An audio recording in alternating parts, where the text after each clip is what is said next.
इतिहास जो दो भाग में बांट सकते हैं, एक इंडियन हिस्ट्री और दूसरा वर्ल्ड हिस्ट्री। इंडियन हिस्ट्री की जो है जर्मन एक इतिहासकार था क्रिस्टोफ सेलेरियस, उन्होंने जो इंडियन हिस्ट्री को सर्वप्रथम जो बांटने का काम किया था 3 भाग में, प्राचीन इतिहास, मध्यकालीन इतिहास और आधुनिक इतिहास। कहता है ये जो प्राचीन इतिहास है किसी भी इतिहास को बांटने का आधार होता है, उसका क्या होता है, घटना होता है, और ये घटना ऐसा घटना होता है जो सामाजिक व्यवस्था, राजनीतिक व्यवस्था और आर्थिक व्यवस्था में क्या लाएगा, बदलाव लाएगा। कहता है ये जो प्राचीन इतिहास था इसमें क्या था, भारतीय लोगों के द्वारा अपना खुद का शासन, राजनीतिक प्रणाली, खुद का आर्थिक प्रणाली था और खुद का सामाजिक प्रणाली था। उसके बाद आता है 720 ईस्वी के आसपास मुस्लिम आक्रमण होता है, और मुस्लिम आक्रमण के साथ ही साथ वो अपना नियम पद्धति जो उसका अपना व्यवस्था होता है वो भारत में लाके रख देता है, और वहां से जो शुरुआत होता है ये कौन सा शुरू होता है, मध्यकालीन होता है। उसके बाद शुरू होता है आधुनिक इतिहास। आधुनिक इतिहास का शुरुआत हम तब से मानते हैं जब यूरोपीय कंपनियों का आगमन हुआ, इनके द्वारा फिर आके जो ये मुस्लिम लोगों के द्वारा जो व्यवस्था था इनमें बदलाव लाया, और इनके बदलाव के बाद जो अपना लोग का बहुत सारा व्यवस्था आया, राजनीति जैसे कि मानते पुनर्जागरण भी शुरू होता है, स्थायी बंदोबस्त, महालवारी व्यवस्था, रैयतवारी व्यवस्था, ठेकेदारी व्यवस्था। उसके बाद आ जाता है फिर अपना लोग क्या करते हैं, मतलब भारत जिसको अपना लोग कहेंगे भारत राष्ट्रीय स्वतंत्रता संग्राम, ये सारा का सारा किस पे आ जाएगा। थोड़ा सा हम बात करते हैं, अब आते हैं भारत के नामकरण। क्लियर कर, एक नाम सुना होगा ईसवी पूर्व, और एक नाम सुना होगा ईसवी। ईसवी सन इसको बोल सकते हैं।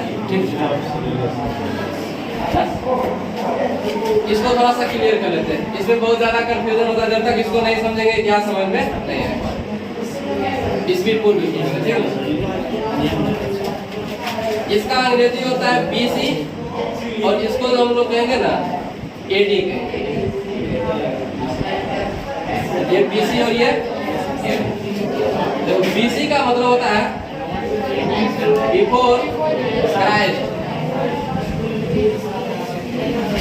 और इसका होता है एनो डोमिनी। एनो डोमिनी बिफोर क्राइस्ट। क्राइस्ट यानी वर्तमान में जो भारत का अपना लोग का जो कैलेंडर है इसको जूलियन कैलेंडर या ग्रेगोरियन कैलेंडर है ना। अपना लोग का कैलेंडर किस पर आधारित है, जूलियन कैलेंडर या ग्रेगोरियन कैलेंडर।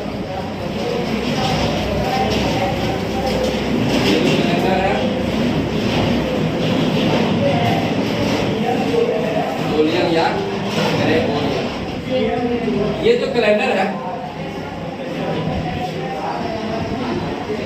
ईसा मसीह के जन्म दिवस पर आधारित है। ईसा मसीह के, तो इसी आधार पर जो है का जो कैलेंडर है, इसी आधार पर जो ईसवी और ईसवी पूर्व और ईसवी को निर्धारित करते मान लेते हैं। क्या ये जो है ना एक संख्या रेखा, मतलब ये जो संख्या रेखा है जब एक जगह 0 ना, और इधर से दाया चलते हैं प्लस 1 2 3 इस तरह से चलेंगे, और बाया चलेंगे तो माइनस। ठीक है, इधर आएंगे तो अब मान लेते ये जो ईसा मसीह का जो जन्म हुआ था ना, ये हुआ था 0 ईस्वी। क्या हुआ था, यानी जब इसके बाद चलेंगे तो इसके बाद के समय को कहेंगे, यानी ईसा मसीह के जन्म के जो बाद का समय हुआ इसको ईसवी कहे, एडी कहे। क्या कहे, ईसवी एडी कहे। और इनके जन्म से जो पहले का समय है इनको हम लोग क्या कहे, बीसी कहे, बिफोर क्राइस्ट, जिसको ईसवी। ये बात समझ गया, यानी ईसा मसीह के जन्म के जो बाद का समय होता है उसको हम क्या कहें, ईसवी सन कहे, ईसवी कहे, एडी कहे, और इनके जन्म से जो पहले का समय होता है उसको हम लोग क्या कहते हैं, बीसी, यानी बिफोर क्राइस्ट, ईसवी पूर्व। जैसे कि मान लेते हैं हम कहते हैं, हम कहेंगे कि 500 जो है ना 60 ईस्वी पूर्व। क्या बोले, 560 ईस्वी, यानी ये बीसी हो गया। इसका मतलब गणना करेंगे ना तो यानी 0 से 560 ईस्वी पहले, पूर्व मतलब, यानी यहाँ से आएंगे माइनस में, मतलब ये माइनस में। अगर कहेंगे यहाँ से हम कहते हैं कि 560 ईस्वी बाद करें, यानी 560 ईस्वी लिखा है, ईस्वी यानी एडी लिखा हुआ, इसका मतलब वर्तमान से, सॉरी वर्तमान नहीं, 0 से 560 ईस्वी क्या करेंगे बाद। अब यहाँ भी एक चीज और कंफ्यूजन है, जैसे कि अभी कोई भी समय हम निर्धारित करेंगे, यहाँ से कहाँ से करेंगे, प्रेजेंट से, वर्तमान से कैसे करेंगे। अभी अपना लोग का चल रहा है कितना, 2023। अब मान लेते हैं, हम बात करते हैं कि कहते हैं कि 560 ईस्वी पूर्व, 560 ईस्वी। अब गणना काउंट कहां से करेंगे समय, 2023 से काउंट करेंगे।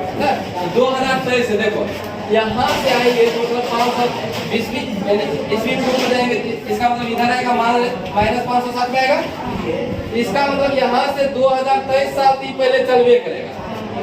यानी अगर कुल समय निकाले, कुल समय निकालना है तो देखो 2023 से पहले 0 तक आएंगे तो टोटल साल कितने, 2023 हुआ। अब फिर यहाँ से आएंगे 560 साल, ये 560 साल और होगा। अब टोटल जोड़ो कितने, 2583 साल, मतलब टोटल समय अभी से काउंट करेंगे। नहीं समझा, तो हम कहें कि 560 ईस्वी पूर्व यानी बीसी का, तो मतलब 0 से तो 560 ईस्वी पूर्व है, लेकिन वर्तमान से काउंट करेंगे 2023 साल इन्हें बीत गया है। अब 500 साल 560 यूरो तो है, यानी कुल समय कितने जोड़, यानी जब भी ईस्वी वाला रहेगा तो उसको क्या कर देना, ऐड कर। अब बताओ, हम कहेंगे कि 560 ईस्वी, 500 इसको अगर प्रेजेंट से काउंट करें, अब यहाँ से अगर ईस्वी की बात करें, कुल समय निकालेंगे इसका 560 एडी की बात करें, ईस्वी की बात करें, देखो टोटल अगर 0 से चले तो कितने, 2000, लेकिन हमको तो 560 साल बीतिए चुका है, बीच में 560 साल यहाँ पर है, इसका मतलब इसको क्या कर देना है, हटा देना है। 560 हटा देंगे, सॉरी 3 हो जाएगा, 6 हो जाएगा, उसके बाद कितना हो जाएगा, 4 होगा, 1463 साल। उम्मीद करते हैं एडी और बीसी का मतलब समझ आ गया। बीसी की बात करें, बिफोर क्राइस्ट, यानी जब ईसा मसीह के जन्म के समय के पहले को समय को बिफोर क्राइस्ट यानी ईस्वी पूर्व करते हैं, और ईसा मसीह के जन्म के बाद के समय को क्या करते हैं, एडी यानी ईस्वी। किसी को नोट करना, ये भी पॉइंट अगर नोट करना चाहते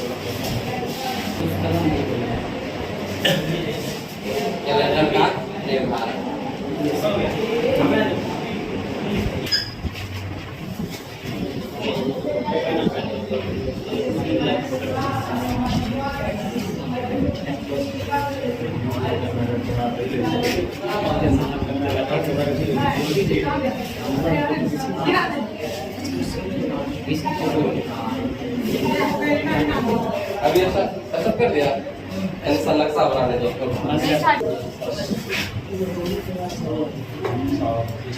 ठीक है, अब क्या बोल रहे हैं, उत्तर में जो है नेपाल है ना, और नेपाल के साथ हम बोलते हैं हिमालय पर्वत, ठीक है, और दक्षिण में हिंद महासागर।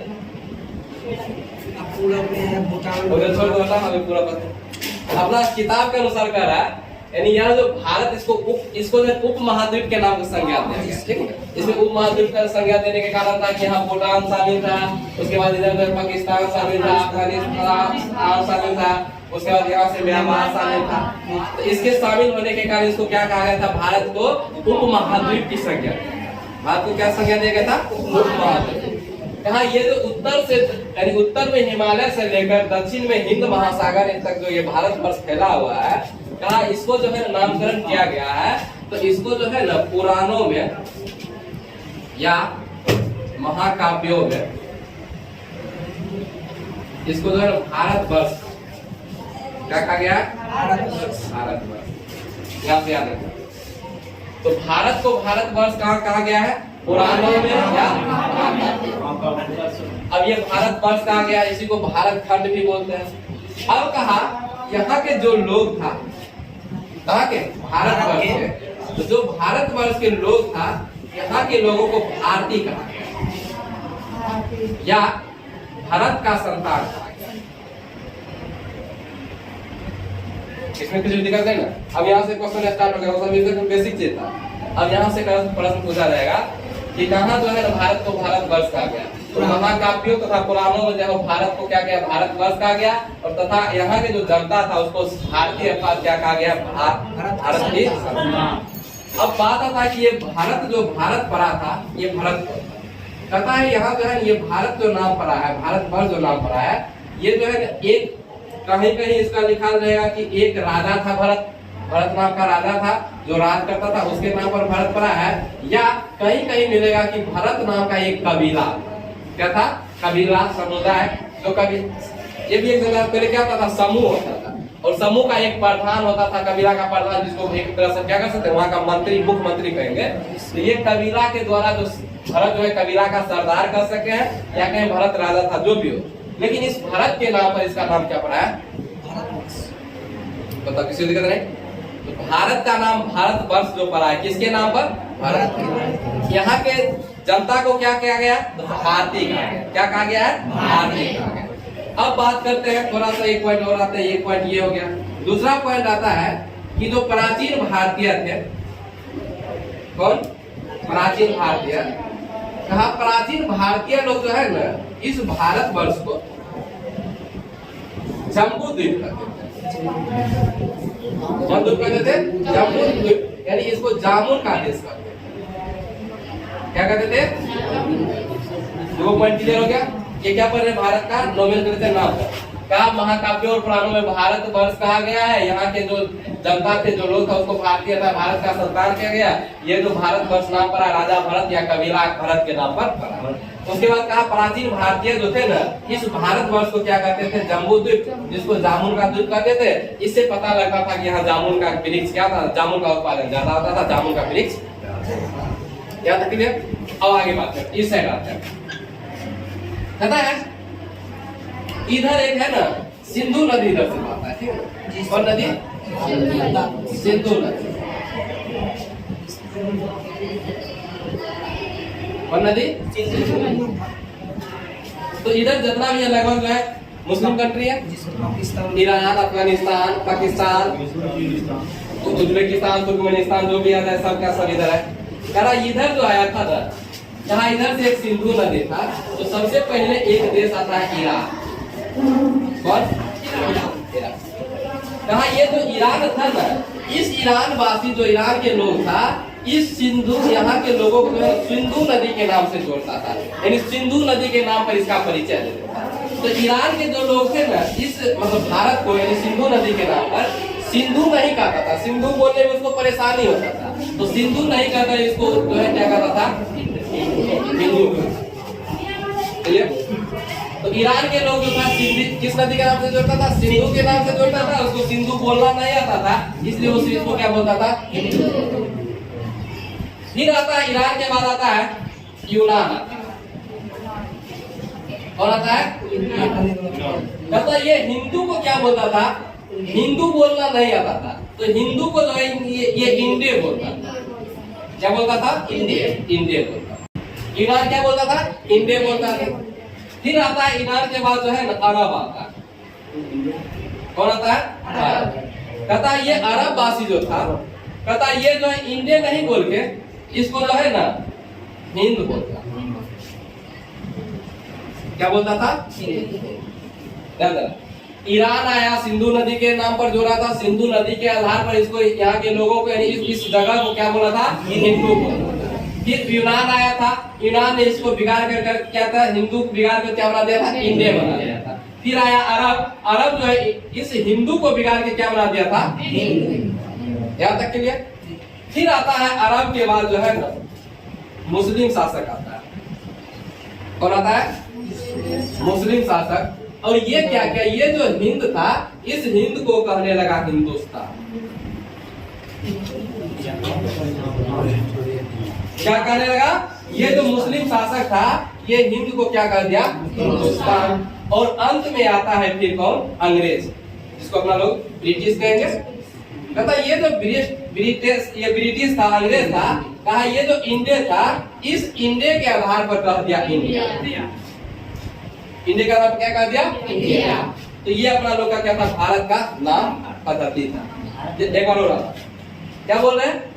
ये जो उत्तर हिमालय से दक्षिण में समुद्र तक फैला हुआ, इसको महाद्वीप के नाम से जानते हैं। इसे महाकाव्य और पुराण में भारतवर्ष कहते हैं। यहाँ के जो निवासी है इसको भारतीय था, भारत का संतान कहते हैं। ये जो भारत नाम पड़ा, राजा भरत के नाम पर पड़ा था।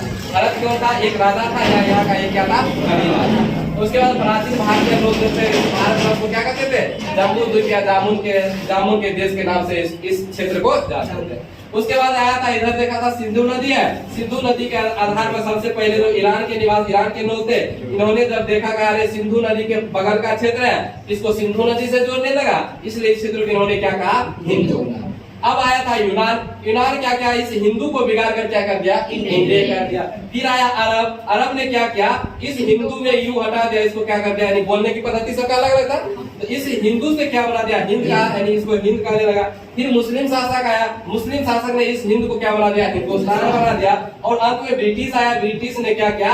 इस इंडिया के मतलब इंडिया, ये ईरान द्वारा जो दिया गया सब इंडिया था, इंडिया से क्या कहने लगा? इंडिया कहने लगा। वर्तमान में भारत का कई नाम है, 7 नाम है, जिसमें जो हम क्या बोल सकते हैं? भारतवर्ष बोलते हैं, आर्यावर्त बोलते हैं, जम्बू द्वीप बोलते हैं, इंडिया बोलते हैं, उसके बाद भारत बोलते हैं, हिंदुस्तान बोलते हैं, हिंद बोलते हैं। क्लियर? अगर लिखना होगा किसी को तो इधर लिख देते हैं। वर्तमान में जो भारत का नाम है,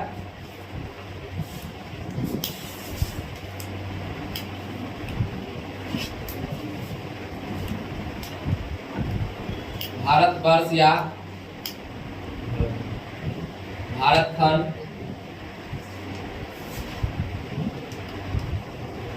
जम्बू द्वीप, आर्यावर्त, उसके बाद हो गया इंडिया, हिंद,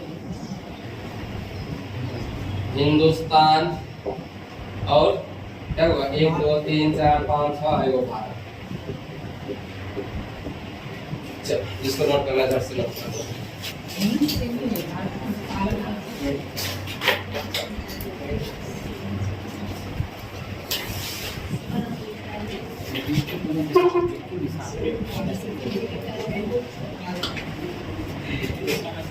छोटा है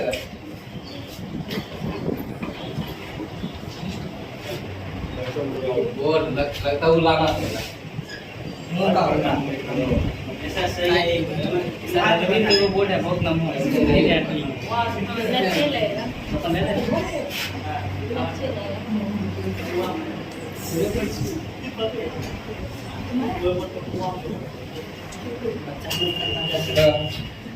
अब क्या बोल रहे हैं? प्राचीन भारतीय इतिहास के स्रोत, यानी जो प्राचीन भारत लिखा गया था, उसको प्राचीन भारत के विषय में जो जानकारी मिला था, उसको किस आधार पर लिखा गया? कहा प्राचीन भारतीय इतिहास का जो स्रोत है, इसको 4 स्रोतों में बांटा गया। इसके 4 स्रोत है। पहला जो स्रोत है, इसको हम लोग कहते हैं धर्म ग्रंथ।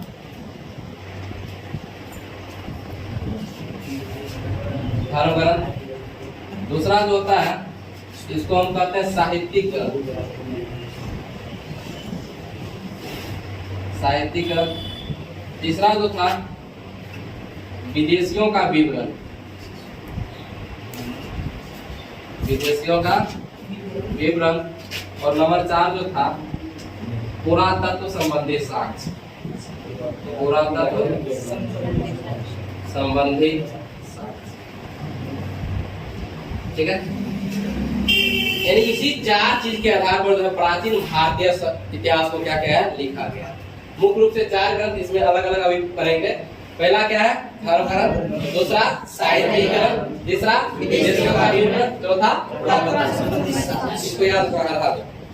पहला धर्म ग्रंथ, साहित्यिक ग्रंथ, विदेशियों का विवरण, पुरातत्व संबंधी साक्ष्य। अच्छा, इस धर्म ग्रंथ में क्या सब आता है? कहता इस धर्म ग्रंथ में जो है ना, इसमें आ गया है वेद आ गया है, उसके बाद ब्राह्मण ग्रंथ आ गया है, इसके बाद आ गया वेदांग आ गया है, इसके बाद उपनिषद आ जाएगा, इसके बाद हो जाएगा आरण्यक आ जाएगा, उसके बाद धर्म सूत्र आ जाएगा। क्या हो गया? वेद, 1 2 3 4 5 6 धर्म सूत्र आएगा, ठीक है। इसके बाद बस क्या रहेगा, पुराण भी आएगा, ठीक है। वेदा का आइया गया है, उसके बाद उपनिषद आइया गया है, इसके बाद आ जाएगा तुमको अरण्य क्या ही गया है, उसके बाद आ जाएगा बौद्ध साहित्य, क्या आ जाएगा बौद्ध साहित्य, और एक आ जाएगा जैन साहित्य। देखो क्या आ गया, वेद आ गया, ब्राह्मण ग्रंथ आ गया, वेदांत आ गया, उपनिषद आ गया, अरण्यक आ गया, धर्म सूत्र आ गया, उसके बाद पुराण आ गया, बौद्ध साहित्य आ गया और जैन साहित्य। इसमें से जो ये ऊपर का है, ऊपर वाले जितना ये दुगो को छोड़ दिया जाए, किसको, बौद्ध साहित्य और जैन साहित्य का, इसको जो है हम लोग वैदिक साहित्य में क्या बोल सकते हैं, वैदिक साहित्य इसलिए बोल सकते हैं, ये सारा का सारा जो है वेद से संबंधित, सारा का सारा किससे संबंधित है, वेद से संबंधित, इसलिए इसको वैदिक से। एक बार फिर से रखें, वेद, ब्राह्मण ग्रंथ, वेदांत, उपनिषद, अरण्यक, धर्मसूत्र, पुराण, उसके बाद बौद्ध और जैन, इसमें से दो को छोड़ दे ना, बौद्ध साहित्य और जैन साहित्य को छोड़ दो, बाकी को हम लोग क्या कहेंगे, उसके बाद साहित्यिक ग्रंथ में देखते हैं, तो साहित्यिक ग्रंथ में जैसे कि आ जाता है, इसको हम जो है ना ऐतिहासिक ले सकते हैं, क्या ले सकते हैं, ऐतिहासिक ग्रंथ। कहता है इस ऐतिहासिक ग्रंथ में जो आता है, जैसे कि मान लेते हैं हम बात करते हैं, अष्टाध्यायी का नाम सुना है, अष्टाध्यायी, ये पाणिनि का अष्टाध्यायी है। उसके बाद मान लेते हैं महाभाष्य है, महाभाष्य का कौन है, पतंजलि है, ठीक है। उसके बाद बात करते हैं हम लोग कालिदास के जो है मालविका अग्निमित्रम, मालविका अग्निमित्रम।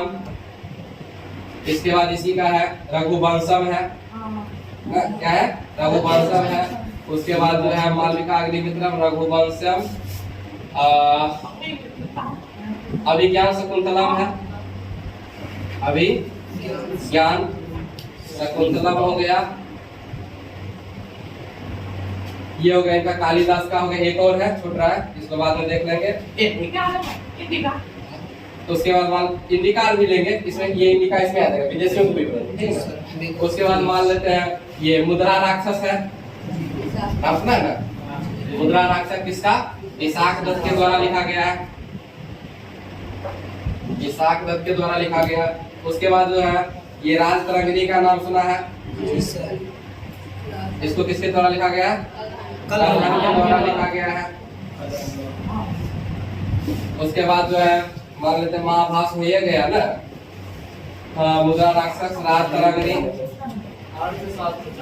अर्थशास्त्र, ठीक है, अर्थशास्त्र, चाणक्य। तो ये सारे ऐसे साहित्य हैं जिनको ऐतिहासिक स्रोत कहते हैं। इनके आधार पर, इस किताब के आधार पर, इस ग्रंथ के आधार पर भी भारतीय इतिहास को लिखा गया है, प्राचीन इतिहास को लिखा गया है। इसलिए इसको हम कौन सा ग्रंथ कर सकते हैं, साहित्यिक ग्रंथ, या हम इसको क्या बोल सकते हैं, ऐतिहासिक। इसके बाद विदेशी का विवरण देखेंगे, यूनानी आएगा, चीनी आएगा, रोमन आएगा। इसके बाद पुरातत्व संबंधी साक्ष्य देखेंगे, सिक्कों का अवशेष मिलेगा, जिसको घोड़े का अवशेष मिला था, अस्थि पंजर मिला था, ये सब किस में आ जाएगा। अभी तो मुख्य रूप से अभी इस दोनों को स्किप करते हैं, क्योंकि ये दोनों भी लंबा है। इसके बाद हम पहले किसका शुरू करेंगे, अब यहाँ से स्टार्ट करेंगे एक एक करके, वेद करेंगे, इसका एक एक करके डिटेल कर सकते। अभी इसको नोट करना है।